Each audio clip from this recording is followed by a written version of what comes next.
The twin sons of Draconith Prime cast long shadows across the human settlement when Mia found them.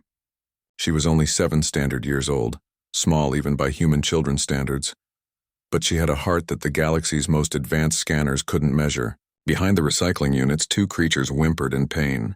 They were no larger than house cats, their scales dulled by injury and fear.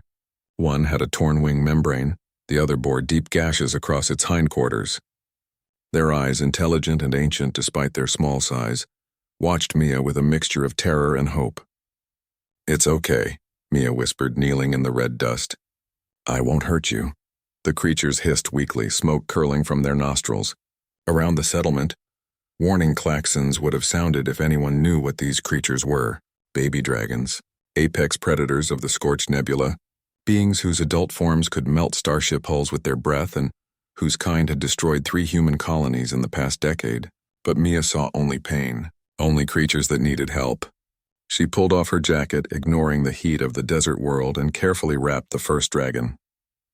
Its scales felt like warm glass beneath her small fingers.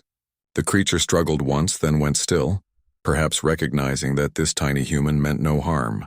"Leo," Mia called toward the settlement. "Leo, I need the med kit." Her older brother appeared around the corner, 12 years old and already showing the practical mindset that kept humans alive in hostile space.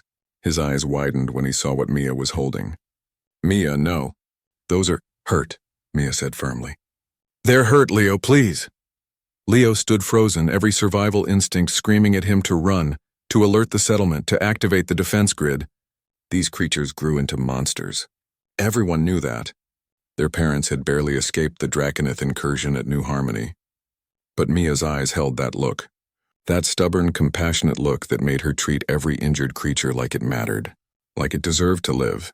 Leo's shoulders sagged. "Mom's gonna kill us," he muttered, but he ran to get the medkit. Together the siblings worked as the sun set. Mia cleaned the wounds with the gentleness she showed to all living things, while Leo held the flashlight with shaking hands. The dragon's scales began to shimmer brighter as the antiseptic worked. Mia used her entire roll of bandages, wrapping the torn wing carefully, sealing the gashes with regenerative gel that the colony could barely afford to waste. "There," Mia said softly, stroking the first dragon's head. It made a sound somewhere between a purr and a rumble, smoke rings drifting from its nostrils. "You'll be okay now." The second dragon nuzzled against her palm, its body warm like a living furnace. "We should tell someone," Leo said nervously. "They'll know what to do." "They'll kill them," Mia replied simply. "Won't they?" Leo couldn't answer because they both knew the truth. The colony's standing orders were clear. Any dragon any size was to be eliminated on sight. "We'll keep them here tonight," Mia decided. "Make sure they're strong enough to fly. Then they can go home." Leo wanted to argue, but he'd learned long ago that Mia's compassion was as immovable as a planet's core. Instead, he helped her make a shelter from cargo containers, and they stayed with the dragons until both children fell asleep in the red dust. 2 tiny humans curled up with 2 recovering predators. The morning came suddenly, heralded not by sunlight but by a sound that shook the settlement's foundations. A roar that resonated in bones and in souls, ancient and powerful and absolute. Mia woke to find the baby dragons gone. She stumbled to her feet, heart sinking, hoping they'd flown away safely. But when she rounded the cargo container, she froze. The dragon that stood before the settlement's main gate was beyond comprehension. Its scales were like fractured starlight, each one the size of a ground car. Its wings, fully extended, could have sheltered the entire colony. Scars from 1,000 battles marked its hide, and its eyes held the weight of millennia. The ancient dragon queen of Draconith Prime had come. Every weapon in the settlement activated.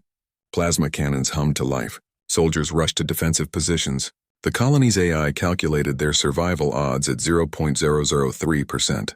The queen lowered her massive head, and when she spoke, her voice resonated in every mind simultaneously. A telepathic force that bypassed language entirely. "Who healed my young?"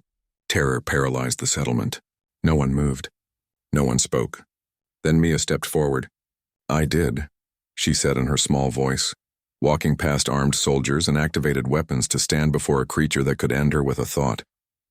The queen's eyes, each one larger than Mia's entire body, focused on the child. For a long moment, nothing happened. The world held its breath. Then slowly, with a grace that defied her size, the ancient dragon queen bowed.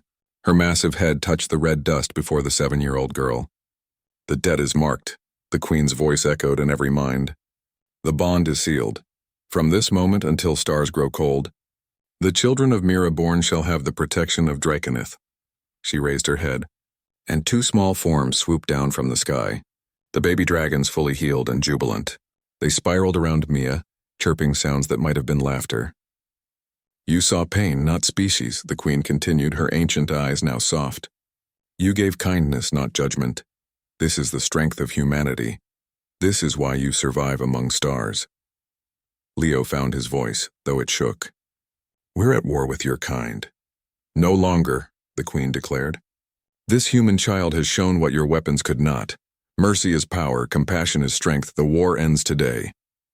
As the ancient dragon queen took flight, her wings creating storms in the atmosphere, the settlement's commander approached Mia with tears in his eyes.